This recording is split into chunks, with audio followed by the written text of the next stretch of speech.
જય માતાજી મિત્રો, સ્વાગત છે આજના નવા વિડીયોમાં। આજે તારીખ છે 18/8/2026 ને ઘણા બધા ખેડૂતો મિત્રોની કોમેન્ટો આવતી હતી કે શું દાંતીવાડા ડેમમાં પાણીની આવક શરૂ થઈ કે નહીં, અને દાંતીવાડા ડેમના તાજા અને લાઈવ સમાચાર લાવો।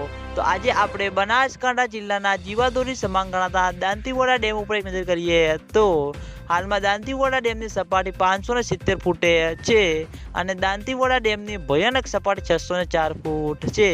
અત્યાર સુધીમાં દાંતીવાડા ડેમમાં પાણીનો સંગ્રહ 25.94% ભરાયેલો છે અને તેની સાથે ઘણા બધા ખેડૂતો મિત્રોની કોમેન્ટો આવતી હતી કે શું દાંતીવાડા ડેમમાં પાણીની આવક શરૂ થઈ કે નહીં। તો મિત્રો હજુ સુધી બિલકુલ પણ દાંતીવાડા ડેમમાં પાણીની આવક શરૂ થઈ નથી અને આગામી દિવસોમાં વરસાદ નવો રાઉન્ડ આવી જશે એટલે માઉન્ટ આબુ, આબુ રોડ, અમીરગઢ, રાજસ્થાન ત્યાં આગળ સારો એવો વરસાદ વરસે અને બનાસ નદીમાં પાણીની આવકમાં વધારો થશે।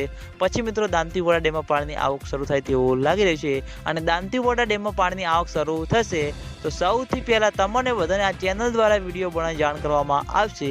એટલે તમે બધા અમારી ચેનલ ઉપર નવા હોય તો વિડીયોને લાઈક કરી દેજો, કોમેન્ટ કરી દેજો અને ચેનલને સબસ્ક્રાઈબ પણ કરી દેજો। તો મિત્રો જય માતાજી।